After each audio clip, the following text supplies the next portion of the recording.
மிளகா குழம்பு வைக்க போறோம்னா மிளகா குழம்பு வைக்க போகிறோம். பெரிய மிளகா உரைக்காது. இந்த மிளகா வந்து உரைக்காது. இந்த மிளகால நம்ம குழம்பு வைக்க போகிறோம். ஓகேவா? பாருங்க, இந்த மிளகா எடுத்துக்கிட்டோம். சின்ன வெங்காயம், இந்த தக்காளி, வேற இந்த மசாலா வந்து வெங்காயம், வேற சின்ன சீரகம், பெரிய சீரகம், வேற நம்ம தேங்காய், வேற மிளகா அவ்வளோத்தையும் வச்சு மசாலாவும் ரெடி பண்ணி வச்சிட்டோம். தாரசத்துக்கு எண்ணெய் ஊற்றிடுறோம். கொஞ்சம் எண்ணெய் ஊற்றிடுறோம். நாங்கள் தேங்காய் எண்ணெய் ஊற்றிருக்கோம். நீங்கள் எண்ணெய் ஊற்றிடுங்க. இது கொஞ்சம் கடலைப்பருப்பு தாளிச்சதுக்கு, கடுகு,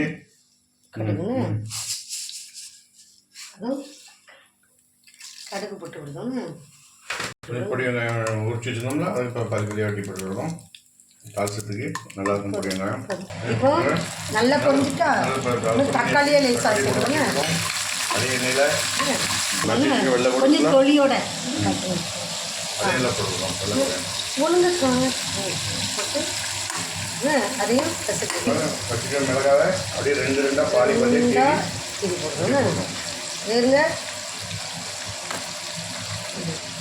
ரெண்டா போதும். பாதி வரைக்கும் அந்த உப்பு போட போகிறோம். கொஞ்சம் உப்பு போட்டு போடணும். அப்படி எப்படி வந்துருக்கு பார்த்தீங்களா? என்னென்னா அது எண்ணெயிலே வேகணும், அது தாளசத்துலேயே வேகணும். உப்பு போடணும். மஞ்சள் பொடி கொஞ்சம் போட்டுவிடணும். ரெண்டா இது நல்ல மிளகு பொடி அது கொஞ்சம் போட்டுவிடுவோம். ஓகேவா? அதுலேயே வேகட்டு. கொஞ்சம் சின்ன சீரகம், பெருஞ்சீரகம், கொஞ்சம் பெருஞ்சீரகம், சின்ன சீரகம் போட்டிங்கன்னா கொஞ்சம் மனமாக இருக்கும்.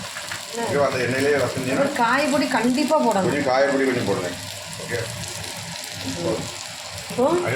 எல்லாம் மிக்ஸ் மசாலா மிக்ஸ் மசாலா இருக்குது எல்லாரும். அது கொஞ்சம் போட்டுவிடுவோம். ஓகே, நல்லா வெந்துட்டு இன்னும் நம்ம அரைச்சி வச்சுக்க மசாலா இருக்குல்ல, மசாலா உள்ள போடுவோம். ஓகே, மசாலா உள்ள போட்டு அதையும் கிண்டி விட்டுவிடலாம். லேசாக தண்ணி தொளிச்சுக்கிடுவோம். அதுக்கப்புறம் தண்ணி ஊற்றணும். இந்த மசாலா நல்லா பிடிக்கிட்டு இந்த குழம்பு மிளகால என்ன செய்யணும், லைட்டாக தண்ணி தொளிச்சுக்கிடுவோம். ஓகேவா?